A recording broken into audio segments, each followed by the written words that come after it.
Assalamualaikum warahmatullahi wabarakatuh.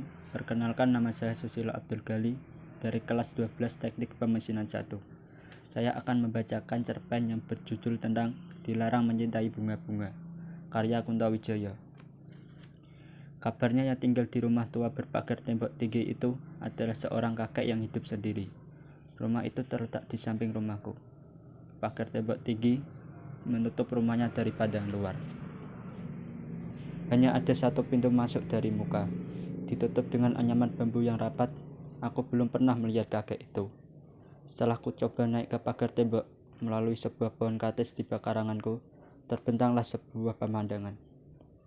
Sebuah rumah Jawa, bersih seperti baru saja disapu, dan alangkah banyak bunga-bunga di taman. Hari itu aku belum berhasil melihat penghuninya. Tidak pernah seharian penuh aku di rumah. Ibuku menyuruh aku pergi sekolah pagi dan sore hari harus mengaji. Hari-hari minggu pertama habis untuk mencari saudara-saudara baru di kota ini. Keinginanku untuk mengenal kakek itu tidak pernah padam. Kau lihatlah, lubang-lubang pada pagar anyaman bambu itu ialah akibat perbuatanku. Aku mengerjakannya di siang hari sepulang dari sekolah. Pernah ketika aku mengintip-intip pintu pagar dari bambu itu, kawanku menegur, "Sedang apa kau ini? Hati-hati dengan dia. Sebentar lagi tanganmu sakit. Tunggu sajalah."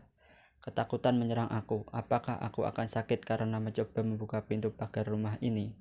"Siapa bilang?" kata beraniku. Semua orang dijawabnya, "Kau kualat, dia keramat." Aku ditinggalkannya, berdiri dekat pagar itu. Ketakutanku mendesak-desak. Aku lari pontang-panting ke rumah. Ayahku sudah duduk di kursi dengan selembar koran. Aku tenang kembali. Baru tersadar bahwa tas sekolahku tertinggal di pagar rumah samping itu. Sore hari, aku memberanikan diri untuk mengambil tas yang tertinggal. Dan tas itu masih di sana, tidak dimanapun di dunia ini, kecuali di pintu pagar itu. Sebuah tas berharga akan selamat dari incaran orang. Tentang kejadian itu, kawan-kawanku mengatakan, tidak seorang pun berani mengambil. Itu sudah pasti. Siapakah orangnya mau membunuh diri dengan upah sebuah tas sekolah? Lebih susah mencari sebuah nyawa daripada sebuah tas sekolah. Tidak satu pun toko menjual nyawa, tetapi semua toko menjual tas. Tentu saja. Saat itu niatku untuk mengetahui agak reda. Menyelidiki dengan mata sendiri berbahaya. Tinggallah aku bertanya pada orang-orang lain. Keterangan orang tidak begitu jelas. Orang mengatakan sekali seminggu ia keluar berbelanja. Orang lain mengatakan ia berbelanja sebulan sekali.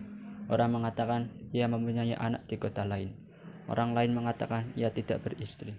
Tidak seorang pun tahu pasti tentang dirinya. Barangkali di antara kawan bermain, hanya akulah yang mempunyai keinginan untuk mengetahui lebih banyak tentang kakek itu. Kawan lain sudah tidak acuh lagi. Aku sudah bosan bertanya. Selain mereka juga tidak memberi keterangan jelas, mereka akan mengejekku dengan mengatakan, "Biarlah kau jadi cucunya." Pernah pula aku bertanya pada ayahku. Ayahku melemparkan koran dari tangannya dan meninggalkan aku. "Untuk apa, jawabnya. Itu adalah ucapan ayah yang sering kudengar. Bertanyalah tentang lokomotif misalnya, atau mobil. Jangan tentang kakek-kakek sebelah rumah. Aku sendirian saja di dunia.